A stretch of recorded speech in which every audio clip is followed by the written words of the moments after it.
The opinions expressed by the host and guest on this program are solely their own and do not represent the views or opinions of Blind United. We strive to provide diverse perspectives and discussions on our platform, but the opinions expressed should be understood as personal viewpoints and not reflective of Blind United as an organization.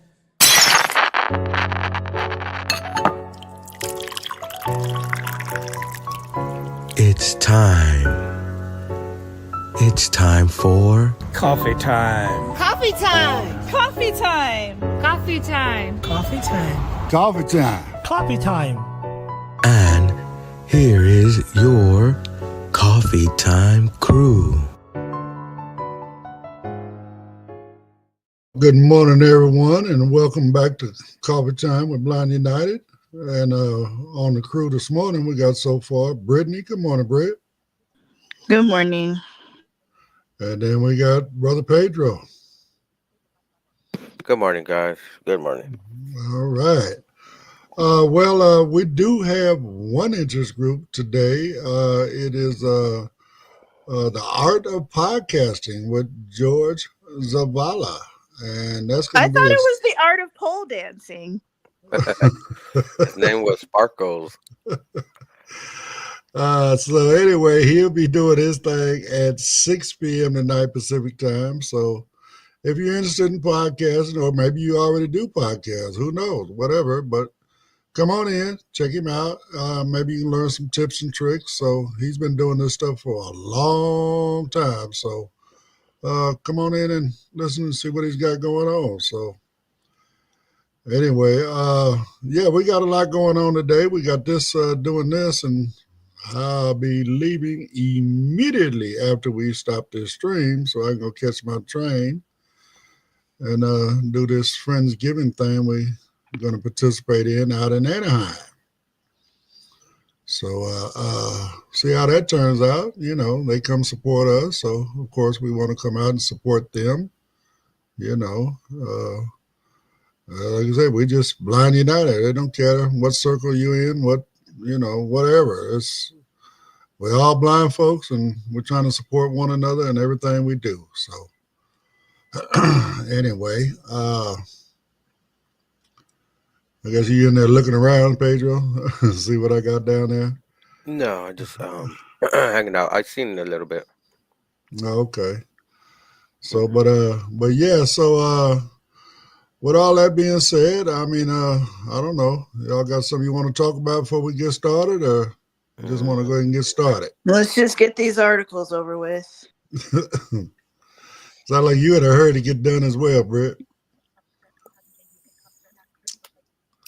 No response. Okay.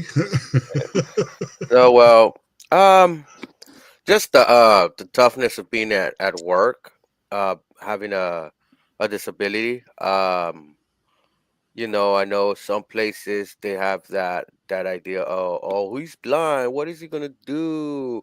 Or I don't want him to get hurt. Or is he gonna be slow and dragging? You know what I mean? There's a lot of negative views on us when it comes to obtaining a career, obtaining a job, and besides just that idea of people having that negative idea of blind people causes a barrier at the workplace. And the first article we got gets into all that. So let's take a listen and let's see what we got. Bridging workplace accessibility gaps for the blind and visually impaired community. Today on Coffee Time, we are shedding light on the unique challenges blind and visually impaired individuals face in the workplace and how these barriers can be addressed. Key challenges. Blind and visually impaired workers face obstacles ranging from inaccessible technology to workplace bias. Lack of accessible technology. Workplace software and systems often do not support screen readers, while digital documents and presentations are rarely accessible. Bias and misconceptions. Employers may underestimate the abilities of blind workers, leading to fewer opportunities.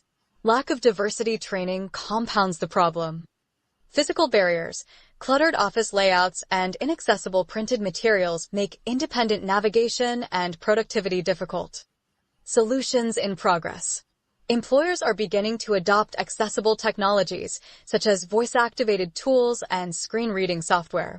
Advocacy efforts to enforce the Americans with Disabilities Act are helping remove physical and digital barriers, creating more inclusive work environments.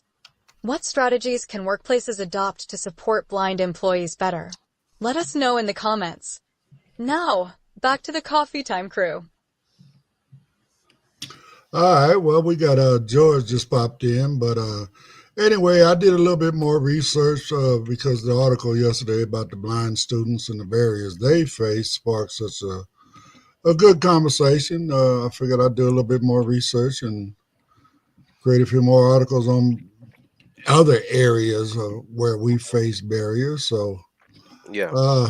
I mean, again, like you hear them say, I mean, cluttered offices, different little things. I mean, they make it hard for us on the job. I mean, not only to navigate to our workstation or whatever the case may be, but then again, with the technology and a lot of the company platforms, and they just don't accept our screen readers and stuff like that. So, I mean, from one to the other, I mean, it's just, Yeah. come on, go ahead. Well, when it comes to like technologies, and some of these companies have outdated technologies and they're stuck in their ways, and to say that they're barely getting screen readers into their computers and it's 2024, I I guess better late than never, but they're late. Honestly, they're late. Oh, yeah. They neglect us. They feel like, oh, we don't need all this. Look, you have a computer. It has these tools. Why not have these tools? And then you have people in some positions that hire a blind person and be like, here you go. Everything should be there. But they don't do their research. They just here, hand you a thing, and it might be Zoom text or Fusion, and it might not be the screen reader part of the software, and they don't see the different spectrums of blindness. We all legally blind, and that inside that legally blind label, there is so many different people that have visual impairments. Some are completely blind, some are high partial, some are low partial, some are mid partial, some see shadows. So there is so many different spectrums, and to be in a decade or two already of technology expanding and getting better and better, and not getting better at the accessible, to have it accessible for somebody with a blind disability that is legally blind, and not have those tools, and all these wonderful technologies all these companies keep talking about, but they don't want to implement some in their job environment. Well, I've also heard that they make the claim as well because they don't really understand, our screen readers, JAWS, whatever. Because they don't understand it, they truly believe that we're going to be able to hack into some private sector of their platform. You know what I'm saying? I mean, come uh, on, man. okay. I mean, I, it's the I same got thing as everybody else. I mean, if you don't have the password to get in there, you're not getting in there. It doesn't matter. So, you it's, know, yeah, you're right. It is funny that they have an idea. Oh, now they got a screen reader. Oh, now they're hackers. Oh my God. It's like, if it's password protected, and if you're worried about a blind person getting in your certain parts of your system that you don't want them in, what about the average worker? right. I mean, What again, about it's them? all Why are we getting the negative because blowback? they don't understand the screen reader itself because it's all done with key commands and all this stuff. When you see people, well, I've never really seen it, but other than on movies and whatever, but they're just sitting there blah blah blah blah with the keys. They're just beating up with the keys, doing whatever. I don't know exactly what they're doing either, but again, they get caught in that myth. You know what I'm saying? And it's not true. They're not educated. They're not aware. So Well, I mean, and then let's go mhm. here because we know a few people that work for the government, right? And they have to get their stuff from the government. They could, and then they get down a stripped down version. Like you were mentioning a little while ago. They give you Zoom text, but it doesn't have any. speech act component to it. Hmm. Well, what happens when your eyes get tired? You need that speech component. You need that speech component to make sure that what you're seeing is zoom text, because you can blow that thing up so big that one letter take up the whole screen, right? So you want that voice component just to make sure that you're reading the right thing. But again, it's really a sad situation, and Yeah. there needs to be a lot more done in awareness. DOJ is not doing their due diligence to make sure that ADA compliance is being applied across the board. So But yeah. yeah, that's true. You're right. And folks, we want companies to take account of the NDA, the Disabilities Act, right? But we have our own government that their websites are not accessible. Then we have government workers that the government provides a watered down system for them. A lot of systems of the government are outdated. Also, they don't want to update, and you expect companies to do this, but you won't follow your own guidelines that you put in out there. So how we expect companies to follow along? I noticed there is social media companies doing more sometimes than a government website would do. Oh yeah. And it's a shame. It's a shame because we need access to these websites. We need to sometimes logging into a government website to get some information, some private information, and these websites are not accessible. Even when you go to when you even in school, right? For example, you try to get your grade. There was no way to do it with JAWS. You needed somebody cited to go get your grades and stuff like that, and certain information. Also, so it's sad that we're in a technic. Oh my god, a techno. Uh, Technology revolution, and yes, they're way behind the curve. yes, and they're way behind the curve, and it's a disservice. And then we get that negative look. Oh, blind people, they just want to be on Social Security. They don't want to work. And the average Joe don't know that it's a struggle. It's a struggle. Look, let's go on a day of a blind person. The blind person, let's say he starts at 8 a.m. He needs to be up by almost 5 a.m. Get ready, have an hour or two, depending on how the person gets dressed, right? But you need to be on the road 3 hours before you even get to your job, and your job could be just 15 miles away or less. Depending on your transportation, could take you up to 3 hours. That's already 3 hours above your 8 hour shift, right? After that 8 hours, you still have another 3 hour drive back. Sometimes this transportation it's not um it's not the most practical way to get to your job, even to school. I see people, they get upset when I'm riding these transportations, and they're like, I'm 2 hours late to my job. And access is like, well, the driver says call dispatch. Dispatch will say, oh, well, we're sorry, it's a it's a share ride system. And that salary only goes a long way. After over and over happening, some people get fired. Some people that are disabled, not only people that are blind, because there we have other people in wheelchairs that go work. We have other people with other disabilities that use transportation. That takes them almost 2-3 hours to get to a place that might take 20 minutes to get to. And that's uncalled for, in my opinion. Right. And So then where you go mhm. ahead. No, I was just wondering where George is at. He ain't piped in on none of this yet. Hey, how you doing? I don't want to be rude. As it is, I'm late.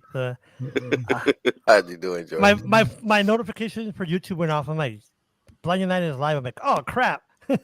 Oops. I was talking to my wife. Um, my perspective of this, it's happened to me twice. Once we went to litigation. The other one we negotiated. But the first one, I got hired by a call center, and they said that their system was accessible if you were visually impaired, like low partial, high partial, but not for me. So I'm in the training class, and maybe 3 weeks into it, 4 weeks into it, the the instructor comes and taps me on the shoulder. He's like, George, I need to talk to you outside. I'm like, sure. So I go outside in the hallway, and he's like, just to let you know, at 5 o'clock break, they're gonna let you go. I'm like, for what? He goes, because of Jaws. I'm like, yeah, but what did it have to do with me? My performance? He goes, nothing, just Jaws. So sure enough, they call me into the office. So I'm sitting there, guys, and all of a sudden I feel somebody behind me. And I'm like, okay. I go, who? May I ask who's behind me? He goes, oh, security. I'm like, okay. And like, well, Mr. Oh, Savala, George. we're gonna have to let you go. And I'm like, okay. I go, why? Oh, because Jaws, we can't integrate it into our system. I'm like, okay, but why am I being let go? That has nothing to do with me. It's just Jaws. That's the software. And I said, excuse me. I go, have I been late? Don't I dress to the business attire? She goes, yeah. So why am I being let go? Because of Jaws. And I go, okay, man, I have another question. Why do you have security here? What, am I going to get violent? And they're like, no, well, just protocol. So they let me go. So, of course, we went to court. We won. We went to court. And the second time, the same thing. But this time, we negotiated, and they brought me back. But like you said, Pedro, the biggest problem during our research for the lawsuit is call centers are real, oh, we're accessible, but not to blind individuals, because that's two different conversations, right? One is, high contrast, people probably seen that, low contrast, font size, whatever. But for us, sometimes we see unbuttoned, a label button, and we're like, oh crap. And like you said, guys, when I was at the Attorney General, their system, their main protocol portal that processes all the cases and all that, and I'm not joking and I'm not exaggerating, it was last updated in 1999. This is 2 years ago. So it was a DOS generated portal where I had to use my PC cursor for JAWS, but of course I was limited in the access because I couldn't get into everything. But I don't think it's really the concern. This is during the litigation or the lawsuit. I don't think the concern is what you guys both mentioned about access to certain parts. I think the problem is the ignorance. And what I mean by that is when someone says it's, for example, and that might be stretching it here, a restaurant, right? They'll say, oh, it's accessible, the restrooms. How about the menu? Oh, well, so now the restaurant's not accessible, right? So same thing when it comes to employment, they say, oh, it's accessible, but no, it's not. And then again, like you said, Pedro, people don't realize when I used to go to work, I had to be there by 6:30, and I'm sorry, I had to be there by 8. I'll get up around 6, get ready, the bus would pick me up. if it wasn't late, yeah, it would be a straight shot, but sometimes it would take me an hour and a half, 2 hours to get to work, and then getting off of work, you have to wait for the bus. So it's just it's not a simple thing, folks. And yes, you're right, Pedro. I've heard this. Well, blind people or people with disabilities want to be on Social Security. Oh, hell no, it's not. But the problem is, well, hopefully now with AI, it might change the process. But especially in governmental employment, you're so right, Mr. David. There's a lot of agencies. I'll say this to finish. So when I left the Attorney General's office, I applied for Social Security because I wasn't getting Social Security. And so I was having difficulty getting in touch with my handler there at the SSA. So I reached out to my local congresswoman here in El Paso. And they're like, well, Mr. Samuel, you have to sign a waiver online. Go online and sign a waiver. Guess what? It wasn't accessible. It was not accessible. So I called back. And this is where we come. Mr. Davis said yesterday, I believe, about self-advocacy. So I called back and said, you know what? The link you sent me is not accessible. And she said, well, can you have someone do it? Maybe your family member or friend? I'm like, nope. I want to do it. She said, well, you could print it. No, get this. You could print it out, fill it out. You could print it, fill it out, and email it. I'm like, okay, first of all, what if I don't have a printer? Number 2, I'm blind. Number 3, if I mail it to you, I'm not getting equal access. She says, what do you mean? Yeah, because if you're sighted, you can fill it out, 2 minutes? But if I was just because I'm blind, I have to wait another week because I have to mail it. And see, that's where the thing is. That's when my lawyer made clear. and I want people to understand this. When it comes to us being blind, the main thing that he focused on is having access in real time. For example, if we go to Equal a web, access. equal access. If we go to a website and I want to order some tennis shoes, but I can't, I have to get equal. I have to get sighted assistance. So that I'm not getting equal access. But for example, if my wife goes and orders it, she'll do it in 5 minutes. For me, it might take an hour and a half, 2 hours to do it. But the point is, employment is so crucial, guys. We talked about this before too. And I think honestly, the percentage of unemployment among blind individuals, and I'm not talking about other disabilities, I want to say it's high, if 70 or if not higher, because it's rare. It's rare to get into a gainful employment. You know what I mean by that, right? Not 725, but something that will sustain a household, not, you know, A 720. living income. Yeah. And, Yeah. a lot of these companies, guys, they use this as golden goose, they call it. What I mean by that is they have to hire us because they want to keep that contract. But yet they'll pay 720.25. And they're like, you have a job. What are you complaining about?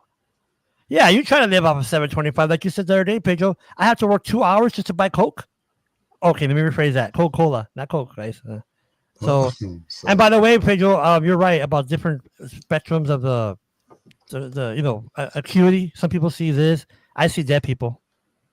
I don't see shadows. I oh, see. But Lord anyways, have mercy. but you're right, guys. And But and I'm glad we're having this conversation where people in the mhm. public could hear this because they often think that we're lazy. Wow. No, Yeah. George doesn't want to work. He gets Social Security. And Trust me. George, you're right. This AI can be game changer, but when it comes to some of these companies, Yes. especially government agencies and stuff like that, if you work for a government and you're blind and you're trying to use one of these tools, the government will definitely not let you use it. So Uh, let me say this real fast. So for the Department of Labor, okay, I got my JAWS. So I'm like, cool, all right, I got my JAWS and this. So I gave it to they delivered to me, and I delivered to my unit supervisor. I go, here, ma'am, here's JAWS. And I told her, can I call IT or do you have to call IT to install? She goes, oh no. So George, we have to. This is in Dallas. She goes, we have to mail it to Washington. I'm like, excuse me. So yeah, we have to mail it. They have to scan it, and then they'll send it back to us. And I'm like, from my head, right? I'm like, that's stupid. Why? Right? And I go, ma'am, it's just a screen reader. She goes, no, that's the our policy. So I yes, go, so what do I do? So well, just sit in your office. So I said for a week, I sat in my office. But you're right, Pedro. Even when like the attorney general, same yes, thing. Like yeah, their own tech guy called me. Oh, George, we got your JAWS. I'm like, okay, can you? Oh no, they have to scan it, and then it might take a few more days. I'm like, yeah. And that's because the department they sending the stuff to has to scan it for malware and other viruses and things like that. But that's out of that department's hand because it needs to go to a higher yes, department to pass the certification. Plus, if you have these AI tools, the only way I think they will probably be able to allow it is if it does it on device, doesn't yes, connect out to any other network or server. And some companies are like that too because they are like we don't want our type of software what we use leaking out or things like that, and they put barriers in front of us. true. And all those computers that were in those agencies that you said you work for were already scanned and Yeah, pre-picked of and course, of pre-put course. there. Hmm. So this is where it goes back to they don't update their system because they got it all. They have to send it out and get it all secured, right? Now they have all those operating systems installed, but they haven't updated to the latest one because they will have to do what? Send them out or get the copy and then install it, and it's a process. Yeah, it could be daunting, but if you start doing five here, do another five there later, another five, pretty soon you will have them all done. But if you wait until the last minute, oh, now we got a blind person. Oh man, now we got to update to Windows 11. We're on Windows Vista or Windows XP or Yeah. Windows NT or whatever, Windows 9, whatever 95. Like, But Pedro, you're correct. I don't know if you said it or Mr. Davis that the hypocrisy of the ADA, right, the Americans with mm-hmm, Disabilities Act, for they'll say, well, you as a private sector employer has to be compliant. But Mm-hmm. us, what do they say? Do as I say, now not as I do, Mm-hmm. right? That's all. Mm-hmm. And the thing is, it's kind of ironic that especially like Social Security, right? So we got to go in there to the website. Now the website has gone better. They updated it 2 months ago, but the Congresswoman, I was just amazed at how bad it was. I mean, guys, it was pretty bad. I could see it, a little bit here. Nah, it was non-functionable with Jaws. But then the response that I get, which is frustrating, is like, and I don't know if you guys ever heard this. Well, nobody's complained before. Okay, so that means since no one complained, it's not accessible. Okay, I get it. So someone has to complain for it to be not accessible, right? Does that make sense? Yeah, and, You and, know, and it is crazy that they do want the private sector to follow those guidelines. Yes, I've been on the Social Security website. It's become way more accessible. Uh, but when you get to these like for example, if you want to go into the SNAP program, you have to go into the Department of Social Services. Oh my God, that task is daunting. Then they shoot you to a third party website, and that third party website is not even accessible, and this might not even be a government website. So you have to do multiple captions and verifications to make sure that you're a person. And all these barriers could get daunting to a blind person trying to sign up online and not have to get on a bus or wait for a transportation that might take them 2 or 3 hours just to go to an office that they're going to wait probably 4 or 5 hours and then another 3 hours to get back. So but Pedro, this is the the crazy thing barriers are about it, there. Pedro. Hmm. This is the crazy thing about it, the accessibility component, right? For example, let's say me and you and Mr. David have a business. It's not accessible for whatever reason. There's laws that enable that person to sue us, right? Or the restroom's not accessible or whatever. But yet, state and federal agencies are allowed to get by with it. What I mean by that is like what you said about food stamps. So when I applied for food stamps when I first came back from Dallas, I was talking to the young lady, and I said, "Oh, ma'am." She goes, "Would you like your documents in large print or braille?" I'm like, "No, ma'am. I can't see number one, and then braille I don't use." And she's like, "Well," and I go, "Can you send it to me by email or some electronically?" Um, no, but can you have one of your maybe family members or friends? I'm like, here we go again. And then even with Social Security guys, I still get a CD. What happens? These new computers, they don't have CDs or laptops. They don't have CD players. So what am I gonna do I, with a CD? and Right, right. it does go back to my point that they don't stay up to date. They Mm-mm. know that their systems don't got. They know that these new computers ain't got CD drives and stuff. They know they got these devices, but they're like, "Oh, we're gonna send you a CD through the mail. Put in your Mhm. CD drive." When all these, what? How many years have computers not have CD drives? For a How while. many years already? It's more over Quite five a years. while. Oh yeah, Yeah, quite yeah. a Yeah, while. and for the So government not to update the system or at least send you a little thumb drive or at least a email, like And it was like that's sorry to interrupt you, Pedro.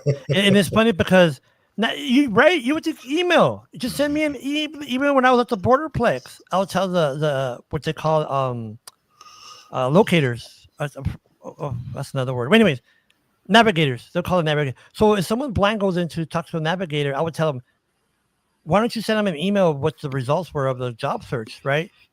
And well, we can't do that. So they're people, they hand blind people paper. One of the examples I saw, I was sitting in the booth with a gentleman because he asked me to go with him. So I'm sitting there, and of course, I had to ask management if I could sit in the booth or the cubicle. So I'm sitting there, and the lady's like, "Oh, they're just call centers." I'm like, "That's number one. That's not a good thing."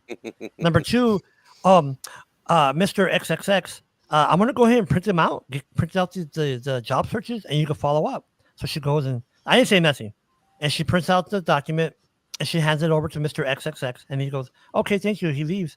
So I'm sitting there and I'm smiling, and she looks at me. She goes, "Why are you smiling?" I go, "Ma'am, you just get a blind person printed materials. Think about that. Just think about that. Let's see while I'll play a song. you should Dee, have told her. dee, dee, Yeah, dee. you should have told her, uh, George. Hold those papers in front of you. Now close your eyes. Now You know what I imagine. did one time to make my point with the city guys? You might want to. So one day we had a meeting with the mayor about accessibility, and they asked me to pass out the flyer, the agenda. To me and the AZA coordinator, we put the agenda together. So on purpose, I did two things. I put it in. I had a blank sheet of paper, and I had Braille. So I passed out both. I go, okay, guys. Agenda 1, we're gonna, and the gentleman goes, Mr. Savala, my paper is blank. And I, okay, and what's the problem? Well, I don't know what the first agenda is exactly. And then another guy, well, I got Braille, George. I think I got it by mistake. I go, no, you can't read Braille? No. Oh, okay. Oh, and then, oh well. But I'm making my point, right? And the thing is, So, all right. Well, I mean, again, fellas, I mean, I got 3 of these same kind of topics going on. So it was your fault. You bring out these good topics. so, Brett, we got anybody down in the comments, sweetie? I guess not. So let's go ahead and play these commercials while we check the comments. If you'd like to know more about Blind United, you can visit our website at blindunited.org. You can email us at info@blindunited.org. You can call us at 909-846-8825. You can follow us on Instagram at Blind United Interest Groups. You can follow us on X at Blind United 22. You can watch our YouTube channel, Blind United. You could join our Facebook group, Blind United Interest Groups, or you can follow our Facebook page, Blind United. You can go to customcane.com. That's custom with a K, guys. And what Custom Cane does is they sell cane and cane accessories. It's like Burger King. You can have it your way. You can get a pink cane, a blue cane, a rainbow cane, a Broncos cane, a Chargers cane, a cane with the Braille alphabet, a cane with your name on it. Whatever you want, whatever type of handle you want, whatever type of tip you want. If you want an aircraft aluminum cane, if you want an all-terrain cane, telescoping cane, any type of cane, Custom Cane has it. All right. Well, Brittany is gone, and there were no comments. So let's move on to the next one, because, again, I got 3 of these basically on the same barrier, just barriers in different areas of what we have to deal with every day. So one you guys already beat up on, you might as well play that one on the public transportation. Breaking barriers in public transportation for the blind and visually impaired community. Today on Coffee Time, we are examining the challenges the blind and visually impaired community faces when using public transportation and the efforts being made to improve accessibility. Key challenges. Blind and visually impaired individuals rely heavily on public transportation to maintain their independence, yet several barriers hinder their ability to navigate transit systems effectively. Inadequate accessibility features. Many transit systems lack audible announcements for stops and route changes. Tactile paving and braille signage are often inconsistent or unavailable. Reliance on others. Many blind individuals depend on attendants or passengers for assistance due to unfamiliar layouts or lack of clear navigation aids. Safety concerns. Busy intersections without accessible pedestrian signals and crowded vehicles pose significant risks. Solutions in progress. Technological advancements, such as mobile apps providing real-time updates and audible notifications, are helping. Advocacy groups are also working towards standardizing accessibility features across transit systems to make travel safer and more reliable. How can we advocate for better accessibility in public transportation? Share your thoughts in the comments. Now, back to the Coffee Time crew. And the reason I brought this one up, I mean, a lot of what, we were talking about earlier as well. I mean, even though Pedro did mention public transportation, one of the bigger things that people use here is access, paratransit, whatever, right? those things you can get caught on those things and ride around for hours. I mean, literally hours before you finally get to your destination. So our best option is actually, in my opinion, anyway, public transportation. Why? Because they're on a schedule. Okay, so now I'm taking a chance. I get out there on public transportation. So now I got to transfer a bus. Like I said, I get off on this corner. I might have to go caddy corner to catch my next bus, and none of the signals are audible, right? If I don't have my mobility skills up and working, again, what am I going to do? I'm walk. I can't walk caddy corner across from one corner to the other. I got to cross this street, then I got to cross this street. So again, it's a lot of stuff going on out there that people don't even realize we go through on a daily basis. So So, Mr. David, oh, I don't know if I want to say something go for ahead, you. Well, go ahead. when I sat on the mass transit board here in the for the city, well, I think one of the things that yeah, you're right, Mr. Davis. The People are par- probably saying this guy here, he didn't did everything. He didn't work for I'm the sorry, Department of Labor. He didn't work for the Attorney General. Now he's on the board over here. I'm sorry. It's just hey, you gotta be active, guys. You have to be Well, active. no, no, no. You know what that points to, George?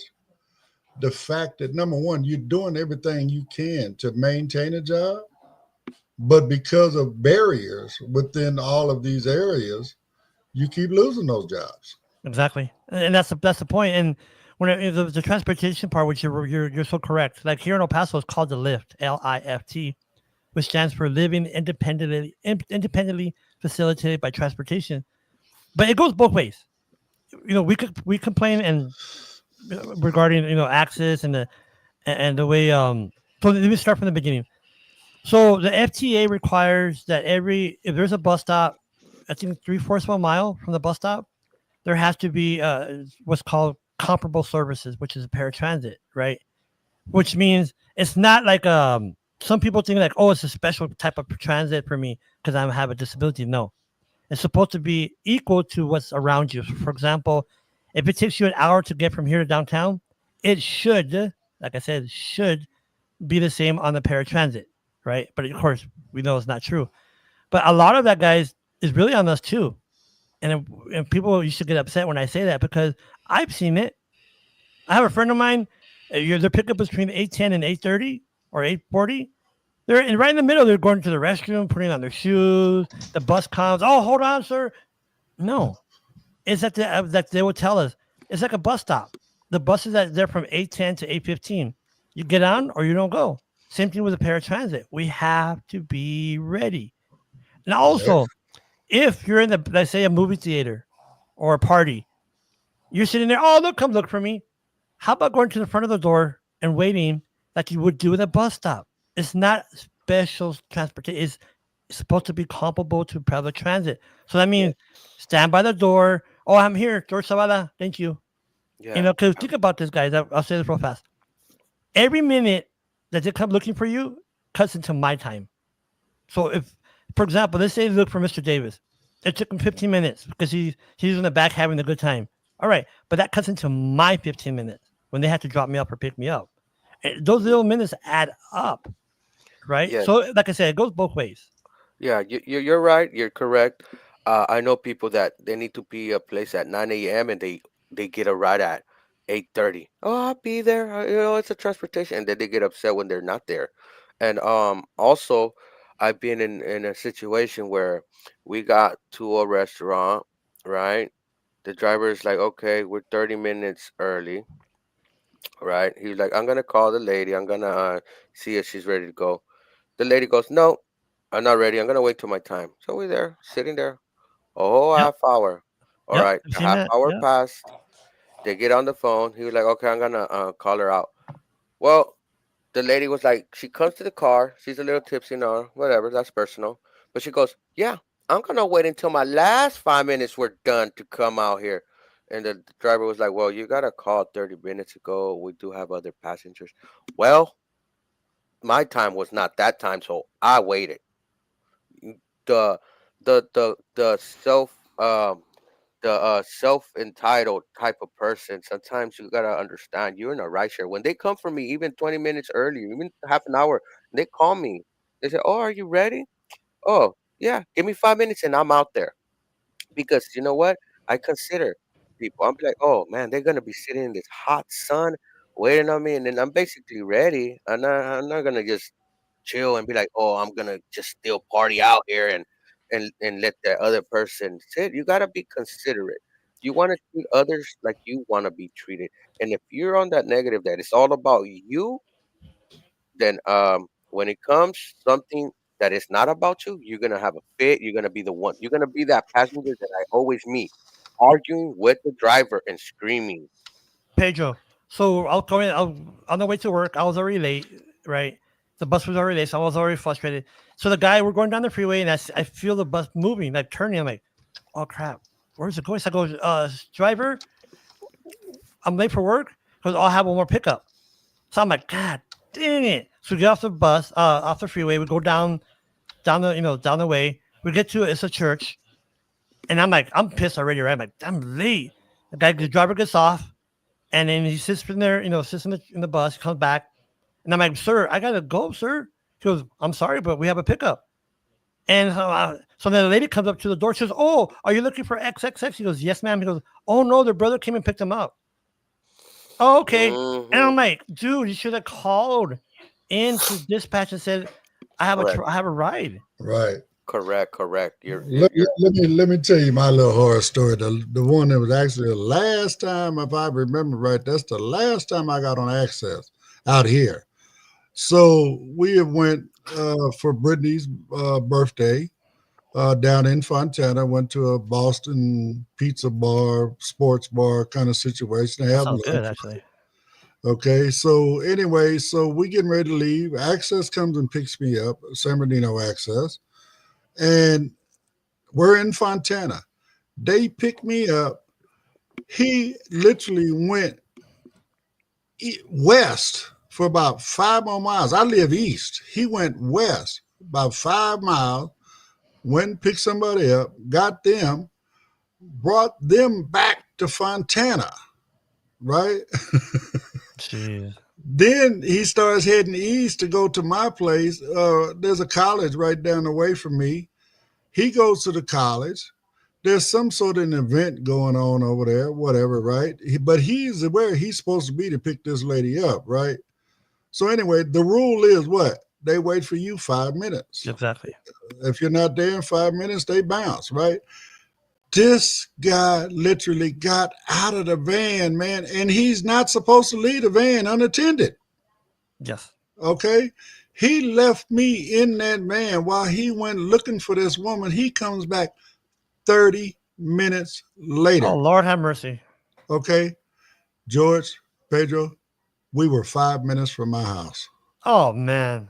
He could have dropped me off and then Comes went back. back and played around with her, whatever. Mhm. You know yeah. what I'm saying? So that's the last time But, I got on Access. Pedro, And but you know what, uh, Mr. Davis? Let me say this real quick. And this is one of the things that we see a lot on the mass transit board. The drivers, and how can I say this not to sound like a jerk? These some drivers. drivers, the drivers have to use common sense, right? For example, like you, Mr. Davis, let me go and drop off the gentleman, boom, come back, and then whatever, right? But then they say, oh no, we have to use the manifest. We have to go. I don't, dude, use common sense, You're really. you're you're absolutely right, George. That comes to where what happened with me one time, and it happens to many folks. Happened to me several times when let's say I'm cruising down the street. Look, my drop off is literally you make a right in less than half a mile. So like 200 yards was my drop off, and I have an appointment. Right out of nowhere, dispatch puts a new ride. He goes, "Oh, I'm sorry," and I was like, "What? What happened?"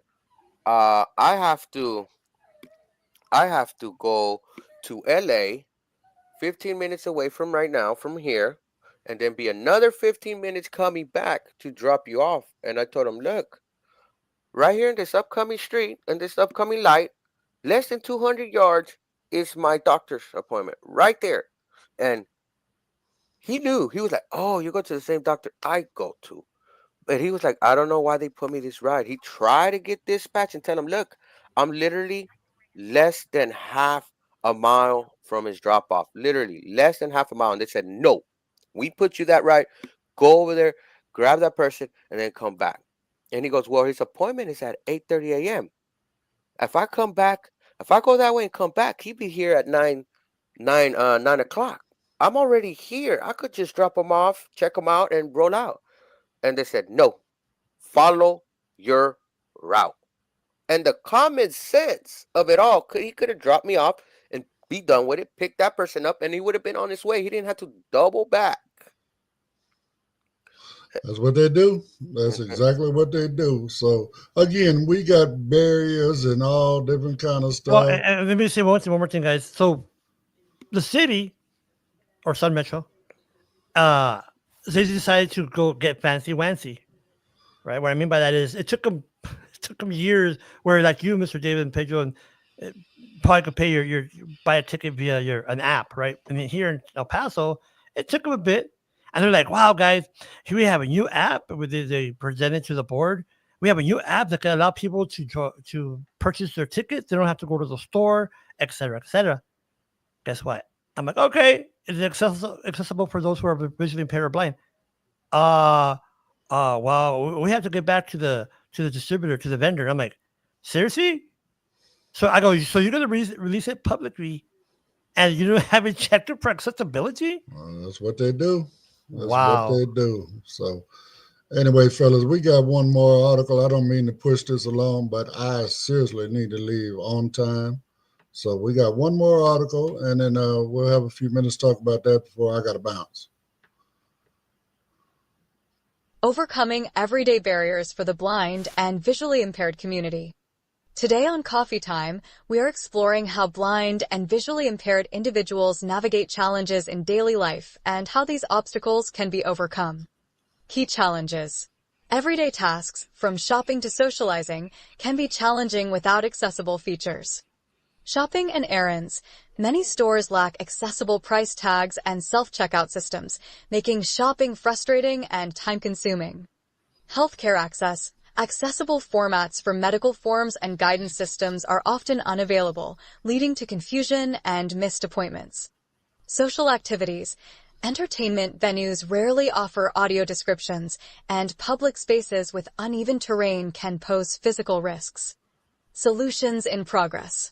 Retailers and healthcare providers are starting to introduce accessibility features, such as braille signage and audio labels. Advocacy organizations continue to push for stronger enforcement of accessibility standards to make daily life safer and more inclusive. How can communities work together to eliminate these everyday barriers? Share your ideas in the comments. Now, back to the Coffee Time crew. So one thing that amazed me when I was doing the research on this one, right? When they're talking about a lot of places don't have self-checkout. It don't matter. We can't use it anyway. Okay. I mean, number one, the machines don't talk to us, right? That's number one. Number two, there's no uniform spot on the articles we're purchasing to get to the barcode.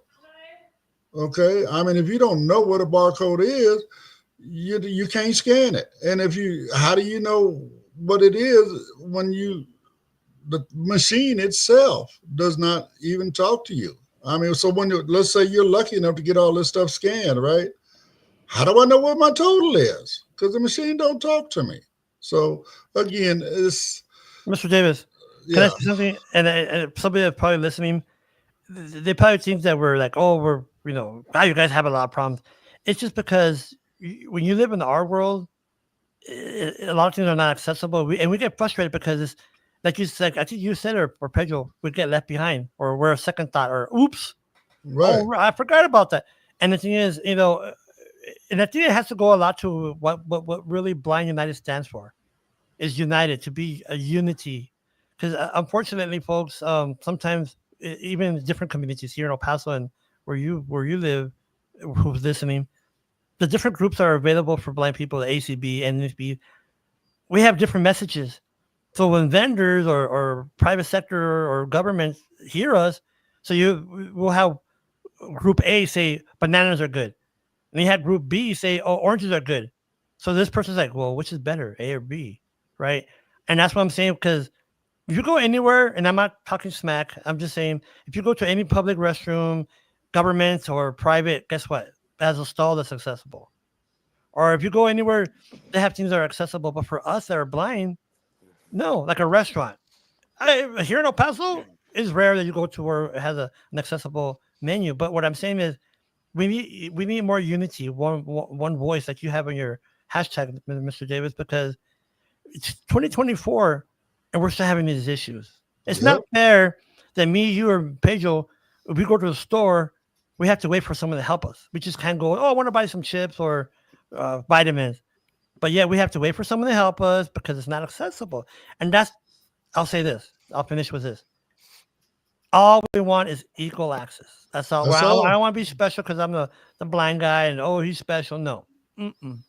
That's all I want to say about that. Well, the sad part is, we say all we want is equal access, right? We're not special, even though they must install special equipment True. to level the playing field. That's not special. That's not us being special. That's you having to do something special to make it accessible to us. And it's I funny mean, that That's their fault for us being an afterthought. That's their yeah, fault if they spend more money. That's not our fault. We're not being special. We just want equal access. So, like you were saying, these self checkout machines. I walk up to them, right? It's a touchscreen. That's another thing they're gonna have to let it talk, and then they have to look. They're gonna have different machines in different stores that are self checkout, and they all are gonna take a different process and approach on how to navigate that machine with that screen reader. I've met so many different ATMs that you navigate with the pad. Some you have to touch the screen. You have to roll your finger. There's so many ways they got these things. And why do I need to go learn every way they want me to access these machines? Why it can't be something universal across all of these machines? They make it more complicated, more steps, and it could get daunting with somebody that's not tech savvy and trying to figure this out. It gets daunting, and then they, what? Let me get some sighted help, and it's not a self checkout if you need to get some help. But isn't it kind of weird, guys? We go to the store, swipe your card, sir, and I'm like, please enter your PIN, and it's a touchpad, right? Not a touch screen. You're like, what's your PIN, sir? Okay, I'm gonna go ahead and say it out loud. Well, that's very uncomfortable for me. I have to give out my personal stuff just because I can't use the device or the software, right? Like the dollar store. Enter your PIN, sir. I'm like, ma'am, I can't see the screen because Lulu was in the car. What's your PIN? I'm like, there's people behind me. What do you mean, what's my PIN? So I had to call Lou to come to come in and use the machine. But why should I have to do that? exactly. Why should I have to do that? Just because I'm blind. That's the all purpose of this. Yes, and it doesn't matter. It does matter. I mean, that the person behind you might hear, but I don't want this worker to have my personal PIN. Information, yeah. You hear about different sectors where workers grab people's card and scan them and all this stuff. You know what I mean? I'm not saying that they're all gonna do that, but the thing is, why do I need to give you my personal PIN code when they tell you in the card, don't give this code to nobody? Mm-hmm. But again, due to inaccessibility, we oftentimes have to do that. You know what I'm saying? I mean, again, and Mr. when Davis, I just want to point something else, George. But when you make it where I cannot be independent, you make me feel as though I'm not worthy. You make me feel, I mean, it's debilitating. You're beating up on my self-esteem, all of these different things because the barriers that you're not willing to knock down for me are standing in my way of being independent. You know what I'm saying? The main goal in all of this is number one, to have a level playing field. Number two, the companies, the board, ADA, if necessary, whatever the case may be, they need to have a seat at the table. The people that know what we need need to have a seat at the table. You can't have somebody that doesn't know what a screen reader is telling me that your system is accessible and they don't even know what a screen reader is. you know, You know, it's funny you say that, Mr. Davis. It's so funny you say that because when I was at the Borderplex, they had a disability subcommittee on employment. I'm like, oh wow, I didn't know that, so I went. Yeah, they have hearing, they had the intellectual, they had those who use a wheelchair. That and I'm like, how about the blind person? Where's the blind person in discussion? right. Right, and that's you're right, Mr. Davis. And then what I was going to say earlier, Pedro, when Pedro does what he does, it's not because there goes Pedro again. I bet they're rolling their eyes like, oh here. No, do it. Make your It's voice what's heard. right. Don't walk away like, okay, I guess no. Stop and say, you know what? Nah, this is not right. Because as long as we let it slide down, kick the can down the road, we're going to be in 2044 and still have the same issues. You know? Exactly. So Exactly. So you want to give a final comment, Pedro? We got about 4 or 5 minutes. Um, yeah, yeah, that it is a shame that we don't have someone in the table. I know when it comes to people that are in wheelchairs, yeah, they're like, okay, they're wheelchair. The person could have other disabilities and all that, but when it comes to the blind spectrum, the legally blind spectrum, there's so many different spectrums within there. You could have someone that is high partial and tell you, oh yeah, look, it's accessible. I made your hallway, or I made your computers accessible, or you might get somebody that doesn't have that ability and say, yes, yes, I made this accessible. But when a completely blind person comes and gets on the computer and finds out, oh man, it's not accessible, and then you go tell them, look, it's not accessible. Well, our worker or this other blind person told us it is.